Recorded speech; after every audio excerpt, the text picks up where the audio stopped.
Welcome to TechUnlocked, where we discuss and discover all things career and technical education. I'm producer Brad Bentley. Help me welcome our host, Dr. Eric Ward.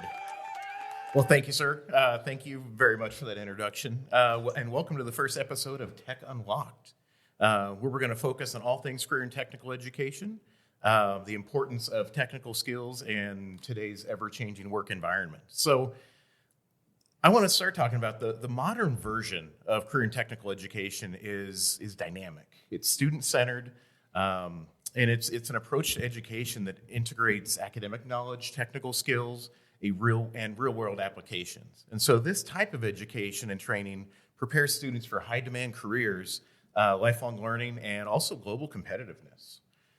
So in short, there is a demand for skilled workers, and there are career opportunities for all people in a variety of fields. I mean, we're talking health science, computer and information technology, advanced manufacturing, the skilled trades, agriculture, renewable energy, and even hospitality and tourism. And so the students in CTE, or career and technical education, are seeing early success in their careers, both financially and as it relates to job satisfaction. So how do we collectively tell people about the possibilities that come from career and technical education? So I think we do it one conversation at a time. I think we do it one story at a time, and in this case, in one podcast at a time. So my name is Eric Ward, and I will be your host for today's initial episode of Tech Unlocked. I've been in career and technical education for 19 years.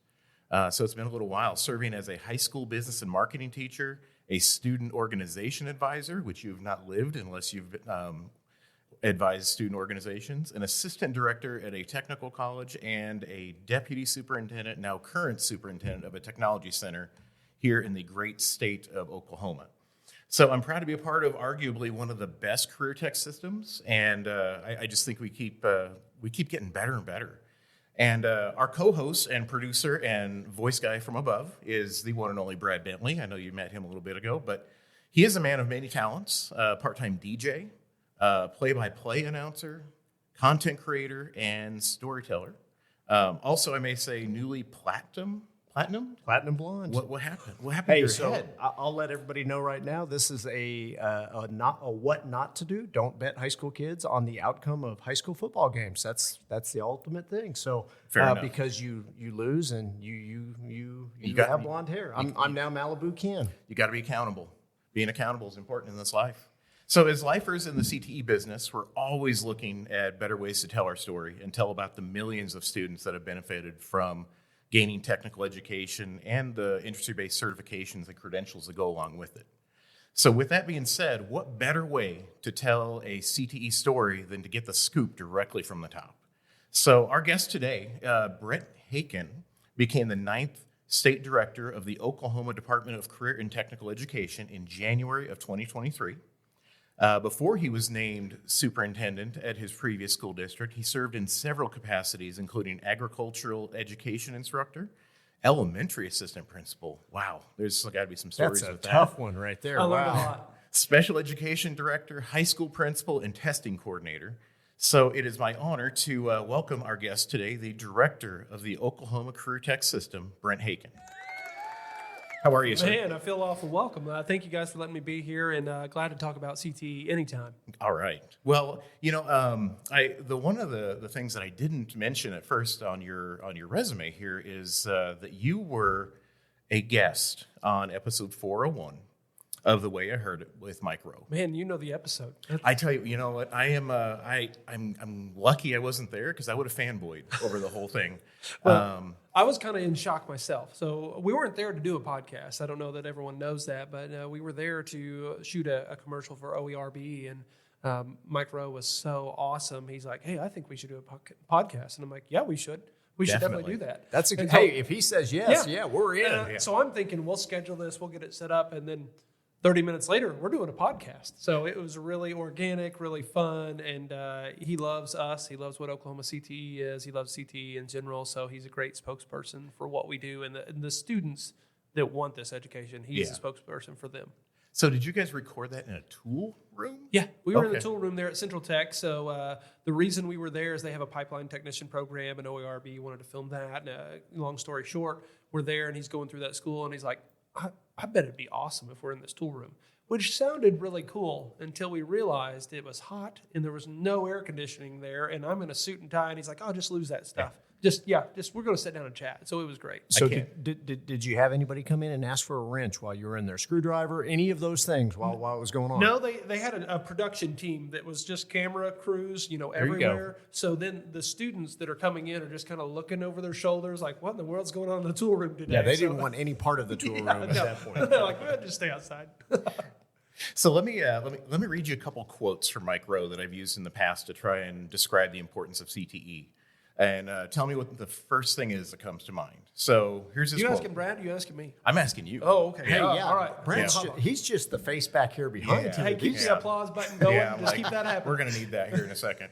All right. So in a very general way, our society has fallen out of love with the skilled trades. Part of the problem is a myriad of myths and misperceptions that surround the jobs themselves. But the biggest cause is our stubborn belief that a 4-year degree is the best path for the most people. First thing that comes to mind is a lie. It's a lie. That the best path for opportunity for anyone is willingness to work and willingness to learn. And so it doesn't matter what a degree or a piece of paper says. I mean, it can be anything, whether you want to be an entrepreneur, whether you want to get in CTE yourself. It may be a degree for me, for you. Degrees were great. So it should be focused on the individual, and the focus should be on character. How do we build character in people, and then we move forward. So the problem with that, and I'm going really long on, you said first thing that comes to your mind. Hey, I like it. The thing that comes to my mind when they say that is we didn't know any better. So as I'm going through school, Glencoe, America, right here in Oklahoma, it's really small, graduate with 28, but my parents and my friends' parents didn't really know any better because what's the options for my kids? And every parent wants their kid to be successful. Well, college sounds like it's the way to go, that might be a good path. So until we educate them on the different pathways that exist, nobody knows any better. So it's a lie, but it's not intentional. And so it's nobody's fault that we have focused that way. It's just that we didn't do a good job on CTE side and on a lot of business side of showing the world what they could do with us. I think back when I was growing up, I think it was just expected of me that I would go to college, that I would get this 4-year degree. And how many times I changed my major? I don't know how many times, because I couldn't find what really mattered. Mm-hmm. And I think that's where the connection has to be made for students today is helping them find what matters to them early on. Because the last thing we want to do is end up with a degree, a hard-earned degree in something that they really don't want to do. And I paid a lot of money for it. A lot of money. So why not? One of my focuses has been this last year or so. This is my second year as director. But how do we make sure that young people know early and often of the options so they don't? The one thing that bothered me so much when I was a high school principal is it's hard to find enough slots in CTE spaces in Oklahoma currently where we have a huge demand for what we're doing. I would get students in the wrong program, and that would drive me crazy. Like, I've got to find a way to show them the programs earlier or show the teachers the program. So that's one of the things that I think we can do a better job of that we're working on. You guys are doing at your school, and all of our schools are working on. How do we show junior high and early high school students, okay, these are the things we offer. Start thinking now about where you fit and what you're interested in. Because it's terrible when you get to the end of a 4-year degree and you're like, oh, I don't want to do this. Oops. Yeah. Well, it's funny you say that because that leads to my next quote from Mike Rowe is, we are lending money we don't have to kids who can't pay it back to train them for jobs that no longer exist. Yeah, that's first thing that comes to my mind is real. I mean, that is the truth. I mean, you can speak it no better than Mike Rowe did there. We're watching people come out of school with enormous amount of debt and no life experience, and that's where I think that we have an opportunity in what we do. We put people to work early. Work-based learning is a real thing in everything that we do. Now, there's different levels of that. That's why I think the apprenticeship models are good as well. But even in our full-time training, which you guys do at Southern Tech, and then what we do in our K-12s where go see that job, go work it for a while. whatever the level is, job shadowing to internship to apprenticeship to just job release, OJT, all of those help tell a student that they're in the right place or not. And so what we are training for now in our colleges and universities, again, is changing faster than it ever has. So the way technology works is once we make one step, then we're 5 steps behind. So and what I mean by that is when things start moving, it gets faster as we go. Like the wheel starts spinning and it just picks up speed along the way. So with AI coming out and what it's going to do, I mean, do we need to focus on the same core skills? College algebra, the histories, all those things that they really should have gained in high school anyway. I think we need to take a step back in time. And a lot of people are probably going to disagree with me, but I think we did a really good job in America through 50s, really 40s, 50s, and early 60s of predominant core knowledge happens through 8th, maybe 9th grade. After that, it's exploration while you're in the public school system to figure out where I fit and how do I apply. We still do that well. The normal education system does not. So we're focusing on getting people general application and knowledge base where they want to learn. So the reason for having geometry, algebra, trig, stat, all those things is because the job needs it. Okay, that's what we have to focus on is where do we get to those occupations where people want to live and how they want to raise their families. Mm-hmm. And something that we talk about at Southern Tech is the education highway. Mm-hmm. And that, we start in 4th, 5th grade, all these things, and then we're working our way into middle school, junior high, and then high school. And with that idea that you can go on the education highway, you can exit and start working. You can get back on the education highway and earn additional credentials. And so it's that whole idea of lifelong learning, but it's not just crammed into a quick 4 years at the beginning. Yeah. And so it really kind of makes that education process more relevant because you're learning things as you go. I think of the degrees over the years.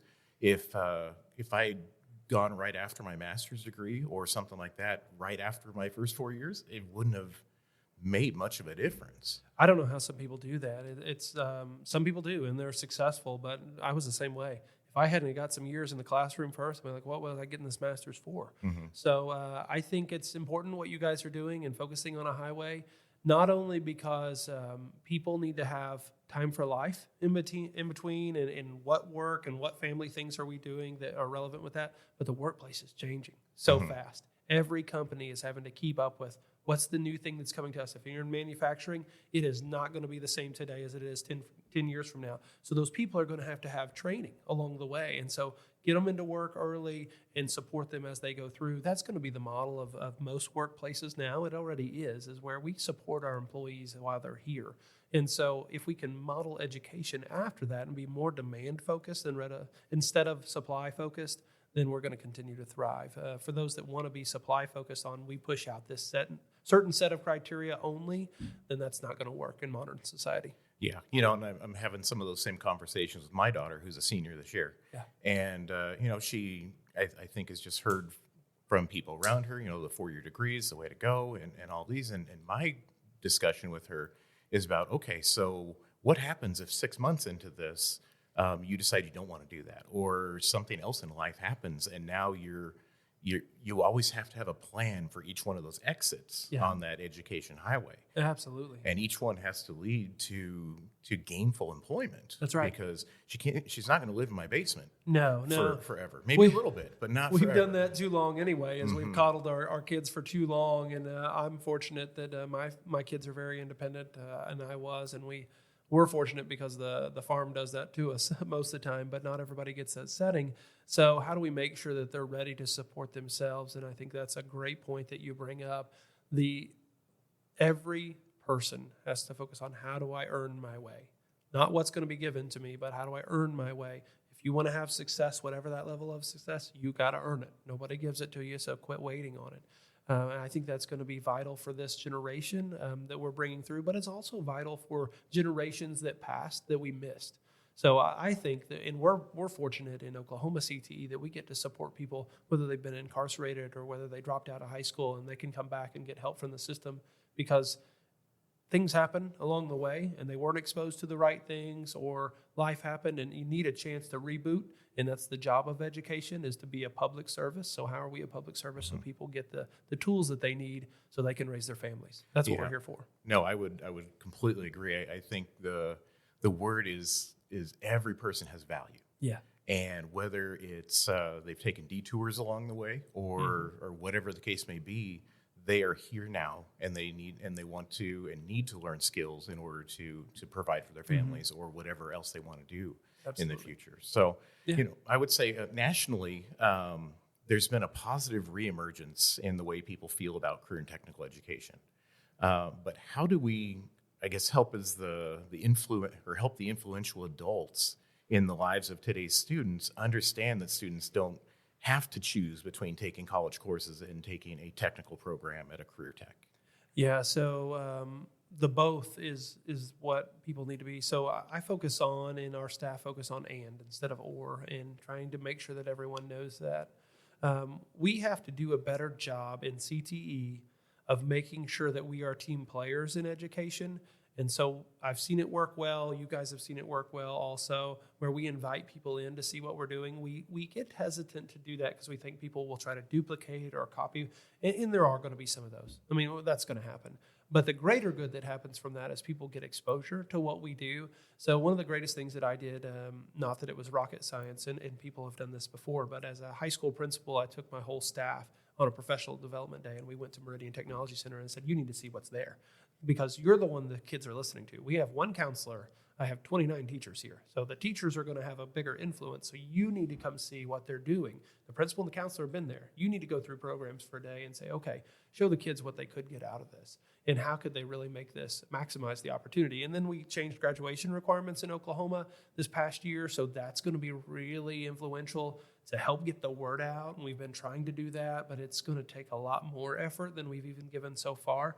And we visited with hundreds of school districts, but making sure every counselor and every parent has the opportunity to know your kid has the best time right now in education that we've had, where they can take concurrent classes, they can take CTE classes, they can still get their gen ed requirements, and they can, before they leave high school, they can have a really good idea of the tools that are available to them. Because the one thing that we know as educators is we can't force a kid to learn anything.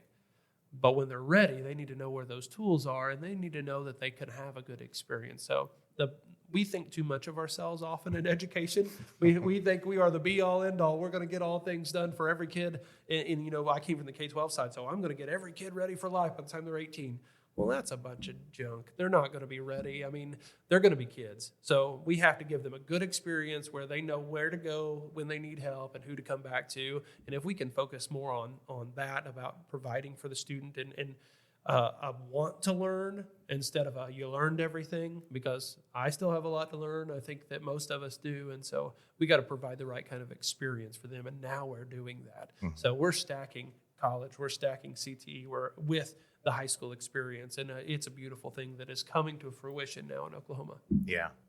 So, there's students from across our state are visiting with career advisors right now, and they're getting ready to register and enroll for next school year. I mean, it's we're not even to the second semester yet, and we're already thinking about next year. So as our career advisors are having those conversations and trying to talk with parents about what those options are, what would you say the biggest misconception is right now with career and technical education? So there's still the biggest misconception has been the glaring and the obvious for the last 2 decades, is that first choice needs to be college. I mean, that's still the biggest misconception, is first choice needs to be college. And we've got to clear that up, that it's best choice for each student is what's out there. So the one thing that we need to do with parents is show them the income potential in CTE programs, whether it's hard trades or whether it's computer science or whatever it is. There is income potential in all jobs now. So we need to broaden our horizons and show our parents that, hey, there's a way for your kid to make a really good living. That's what most parents that I find are concerned about. Are they going to make enough money that they can really survive with the way that inflation's going, the way that times are? Always people say that, so they worry about their kids. And so we just need to show them that right now, any job they go into, they have a potential to move up and they have a potential to make a lot of money. So don't worry about what's the next step. Get them in something that's motivating to them, something that's interesting. I say all the time, and I think people think I'm joking, but if more students took full-time programs or got involved with technology programs at our technology centers, they will go to college eventually because they'll want to go back and be lifelong learners. Yeah. I mean, it will create such a phenomenon. I'm a full believer of it, that once they gain a little bit of education, people want more. People crave education. You and I are the same way. Once I got to one level, I'm like, oh, I go a little further. I can push the boundaries. I can go a little bit further. I mean, nobody else in my family had a master's degree. Very few ever went to college, but I'm like, oh, I can do that. It's not that. Once you get there, you can keep going. So if we've got to build ladders of success for students, we have still a huge population that are first-gen college students, that are first-gen in a technology center, that are first-gen graduates of high school. So we forget that many times, like, hey, we got to start where they are. So you asked your question, if I go way back to where you wanted me to be, it is we got to change the perception that we are not post-secondary. That's what it circles back to, because we are post-secondary education. And so if we show that, then everybody sees the value.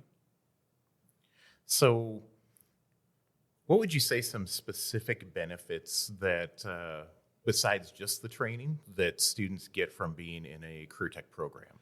So obvious to me is the industry type exposure, like they're exposed to real working adults that are not their family members.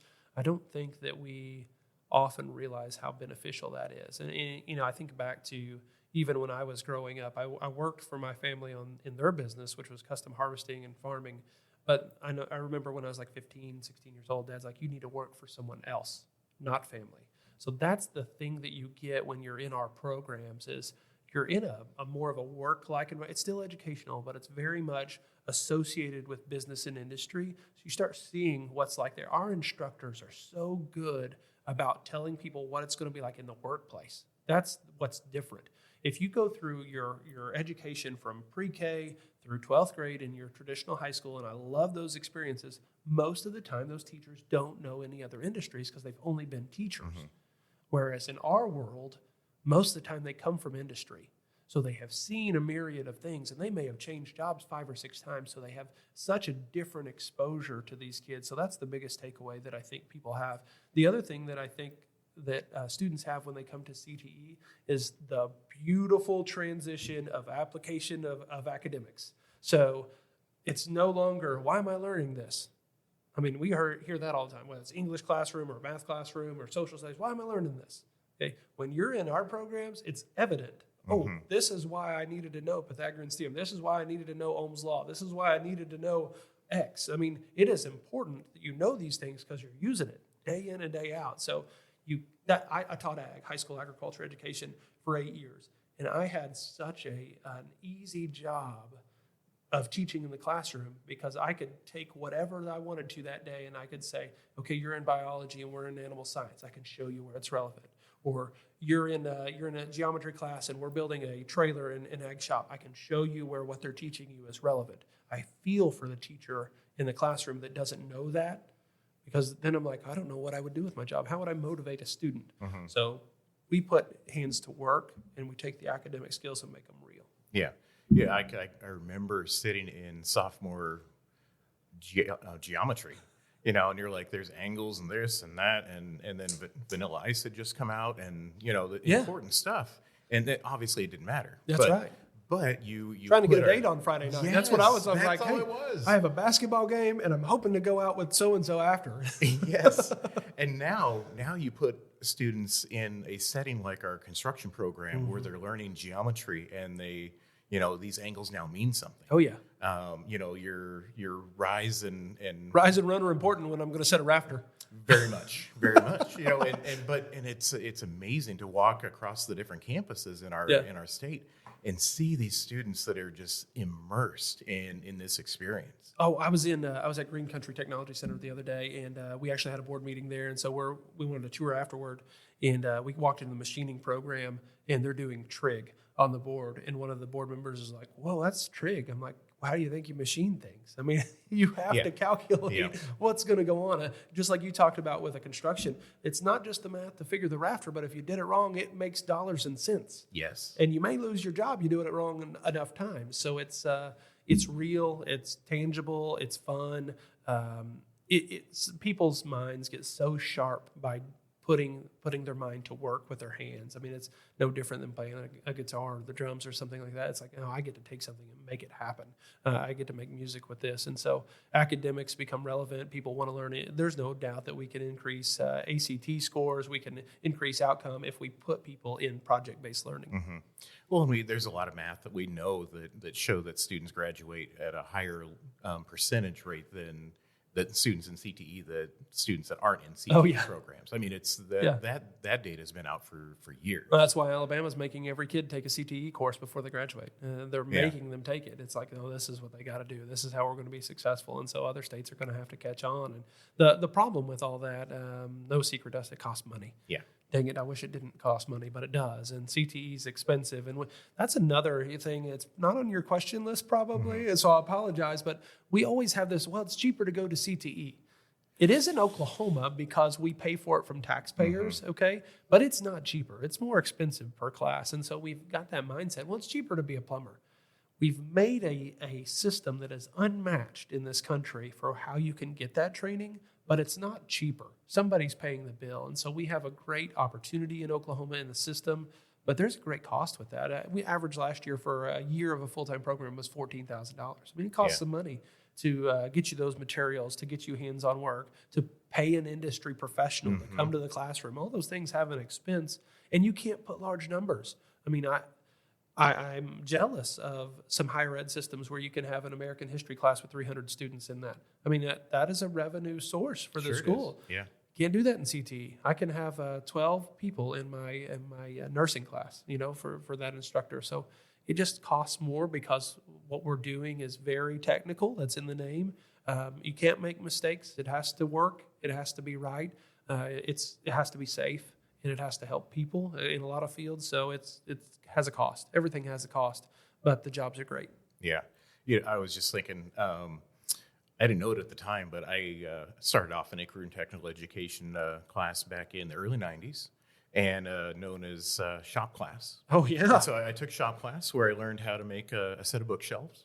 I learned how to lathe a wooden bowl. Nice. But the one thing that I remember from that class is the teacher had in a vial a piece of a kid's finger. And some formaldehyde? In some formaldehyde. Yeah. Oh, yeah, that's great. And brought that out, and he kept it in his desk. And, and when we talk about safety, like those things, technology has advanced so far we spend the first couple of weeks, going over safety and all of that. And I don't think there's many teachers that have fingers in formaldehyde because that's just not a thing anymore. Yeah. We have the soft stops. Right. Yes, we do. But it's just and I think that might be some of that 90s VoTech that our parents are thinking of. They're like, I don't want my kid to lose their finger, and their finger to be in some teachers' formaldehyde. Yeah. For eternity. So, I think that's a different message that I hadn't really thought about is even talking about the safety measures that are in place. Because our health programs, there's needles everywhere. Let's be honest. And that's why you can't have more than 12 or 14 students in a classroom, because someone's going to get stuck. Yep. Yeah. And everything that we do is based off of the real industry. So there is real danger present.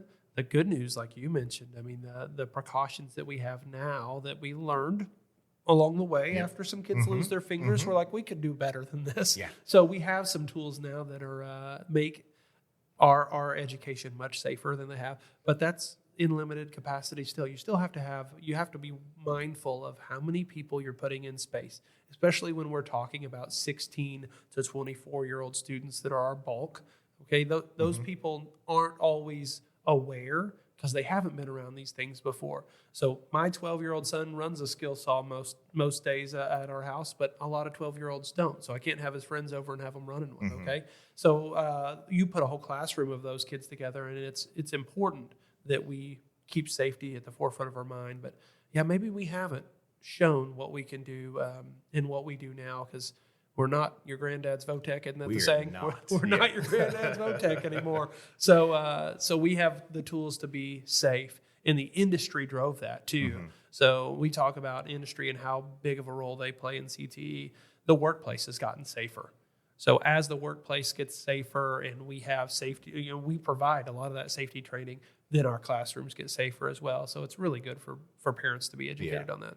Well, and even thinking about like our automotive program, how like old school VoTech would have been like somebody's really dimly lit shop that, there's shade tree mechanics, correct, right? Yeah. And now you look at the shops around our state and it looks like a dealership's clean floors, grease nowhere. Yep. Lifts and computer technology and diagnostics. And so what we're having to focus on mechanics is like they've got to be more literate and more computer literate than what we ever had before. And it's very important. They have technical savvy with what we're going to use as diagnostic tools, engine tuning tools. EVs are coming out. So how do we get a whole different set of people than what it's not your burly shade tree mechanic anymore. It's somebody that's trained very well and knows how to use the tools that are available to them.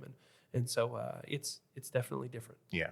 And I think about what's going around our state now about limiting cell phone use in classrooms and on schools. And I get that to an extent, but at CareerTech, like that's a tool of the job. Yeah, that is something that you will use every day on the job, because whether you're looking up how to do something or you're cross-checking something else. So for us, I think it's teaching our students how to best use those tools and appropriate use of those tools, not just shutting them down. It's interesting that you said that, Eric, because I have a similar viewpoint. The stance that I always took when I was in the school is you as the teacher have to decide if that is a useful tool or not, and they have to abide by whatever you say is the rule in our classroom. So a student's always going to have a phone on them for the rest of their life. Okay, like we used to say, you're not going to have a calculator on you forever. Yeah, they will. So how do we use it? Same thing with this phone. If you go into Lowe's and you're looking up a part, what do they pull out? They pull out a smartphone and they look it up. If you're in a mechanic, most of the time they're looking it up on their phone until they get to their laptop or whatever. It is going to be a tool the rest of their life. It is a computer now. So how do we make sure that we teach good practice? That is part of what we do to be industry ready, because they're going to have that phone on them all the time. So it's tough, because what I noticed is the phone problems are much greater in junior high than they are high school, and they get diminished as the student gets older. They're 18, 19 years old, they're less of a problem. There's still going to be those cases where it's a problem, but typically the abuse of that is by younger children, and so maybe there's some age limits that we should look at to make that more relevant, and then just talk about how we discipline that behavior more like a job place would be. Well, and we look at the CTE programs and how they do align with industry, whether we're looking at phones. But how would you say that those industries are aligning with the future needs of our industry partners? That's in Oklahoma. That's very much different from one industry to another, one business to another. I shouldn't say industry, one business to another. So there are some that are very future focused, and there's some that are not.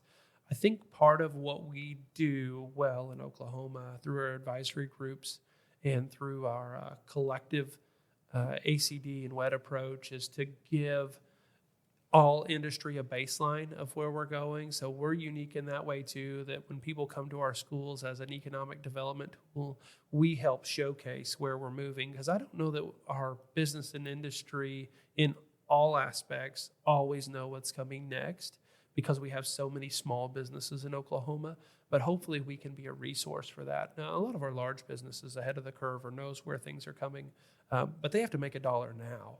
That's the thing we forget sometimes about business. They have to make the dollar now too. So how do they make the dollar and prepare for the future? So I think we could be a resource to our businesses in that way. So as we're getting closer to our students enrolling for the next school year, what's a role that you think parents can play in supporting a student's interest in CTE? Oh, I would say that our parents' role really needs to be about exploration. How can you figure out what different things you may want to do and what things you may not want to do? as we mentioned earlier, high school has to be an experience in even early adulthood as our lives get longer of, okay, what fits well for me and what does not fit as well. So what parents need to be encouragers of their kids trying things that are academic but also life training so that they get on the path they need to be. The worst thing that I think we do is we don't give kids enough experiences so they don't know any idea what they want to do when they get out of high school. So that's a problem that we as parents, myself, have created. They ought to have an idea what the next step is. I'm not saying that an 18, 19, 20-year-old needs to know what they're going to do the rest of their life, but they ought to know what the next thing is I want to do. And I may do it for 2-3 years. I may not do it that long, but the next step is not that hard to determine. And the whole life, that's tough. So don't ever pigeonhole anyway. I may change careers, we all can. Yep. But encourage them to take the next step, jump into something, work hard at it, and then the right thing always comes along. Always does. Yeah, I would completely agree with that. Well, I guess Brad's tapping his watch at me over here, so our time is coming to an end. That went fast. It did. Yeah, we were trying to keep all the it. great conversations you that guys what were it is? having. That's what it is. I couldn't take my eyes off your hair, Brad. me neither, unfortunately. Glad the people here I can't was see it. trying to stay focused over here, but I think it really just comes down to us as a group. We have to help America get back to work. We do. And it's going to take all of us, whether it's parents, well, it's a combination of parents and students and educators and employers and all of us really lighting that fire under our young people and getting them involved. But I think, and we can also work to narrow the skills gap as we're developing that modern, highly skilled, efficiently trained workforce. That's right. Because there's so many different things that we're training them for. And again, we're training them for jobs that don't even exist yet. Yeah. And that's something we always have to remember. And I know our career advisors have that conversation with kids a lot. So any parting thoughts? If you had one thing that we could tell a parent who is considering their student being in a career in technical education, what's that one nugget that you'd want them to take home? One nugget, and I actually had this conversation with a family member over Thanksgiving break, and it'd be my niece, got into a program, and we were reenacting a conversation we had a year prior, and I said, you need to let them try it. If they're interested, they're showing you something, and you wanna foster that. The ambition from this dad was, well, the kids that went to VoTech were not the kids I thought my daughter was. And I said, you need to let them try it because it's not the same VoTech that you knew it was. So that's the biggest thing is let them get there, let them get exposed. They'll tell you pretty quick whether this is the right place for me or this is the wrong place, and that's okay. That's part of what the journey is. There's some jobs that we might take like that sometimes too. I took some jobs in high school and college. I'm like, I'm not staying here forever. Yeah. Keep you in school. So that is just as important. That's just as important. So let them try, encourage your kids, be a cheerleader for them, steer them the right direction, make them work hard. That's the thing. Yep. Well, thank you for everything that you do for the state of Oklahoma, for all of the career techs and all the different CTE programs that are happening in our state. It's a great state to be a part of, and man, the future is bright for us. It looks good. Yep. Thanks for letting me be here, guys. Thank you. All right. Well, thank you for listening to Tech Unlocked. Don't miss out on the next episode where we talk to other experts and guests on everything career and technical education related. My name is Brad Bentley. On behalf of myself, Eric Ward, and our special guest director, Brent Haken, thank you for listening. Until next time.